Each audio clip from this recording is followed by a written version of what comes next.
Hey everybody, it's Tim with Broken Dice bringing you a quick little channel update. Finally got another regiment done for my English Civil War project.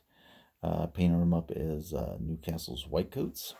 Love the way the banner turned out. I think on my last video I talked about the banner and how I did that. Did it in my normal style, much not very clean, spiffy uniforms. I like having them a little darker, a little dirtier looking. And as far as the white coat goes, let's see here if we can't get this to work a little bit. Yeah, there we go. As you can tell on there, the coat is not exactly white. I prefer to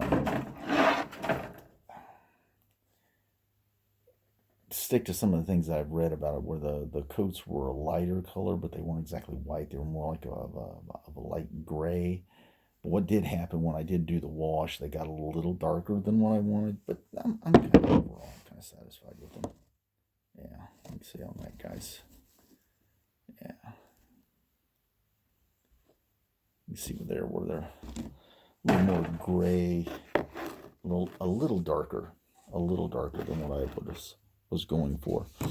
Other than that, I've got a mixture of some Perry miniatures and Warlord games. Obviously, for them, those of you know, the Perrys are a little less robust than the Warlord game stuff.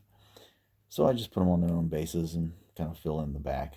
Now, I like using, I think the way the box set was set up is you're supposed to use like 8 models to represent the pike unit, and then 2 units of 8 to represent your musketeers. I don't know, it doesn't have that.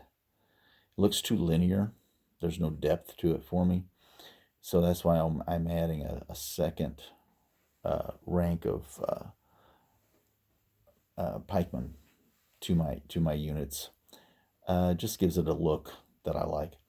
Other than that, I have some Empress miniatures models ordered.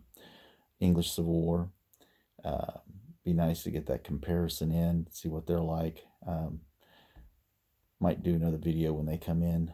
They got to come across the pond, but that might take a little bit. In the process now, finishing up the second for King and Country box. We all know how we love assembly.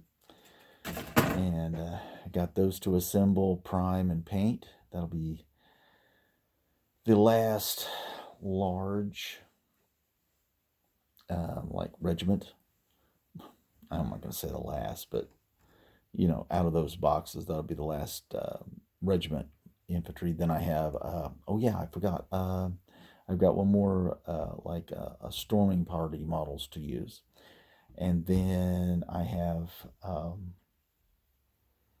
the cavalry to finish out of that last box. So I've still got quite a bit of work to do on that last box.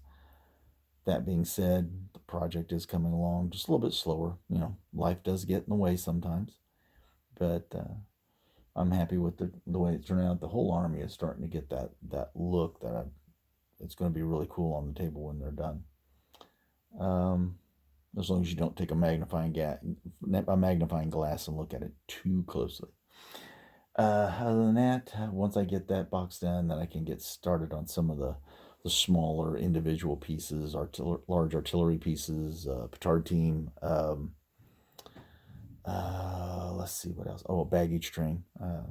Got some a baggage wagon I'd like to start, and then I might get some more of that. I don't know. I do have some livestock I'd like to have done too for some games. So lots and lots and lots of projects to do. Summer's been a little bit slower in doing that this year than past.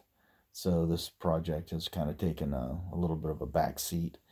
But I'm plugging along, and if I can get a regiment done every couple of months and watch that army grow and just have enough enough on the shelf so when somebody comes over, we can throw out a quick game. I think that'll be good.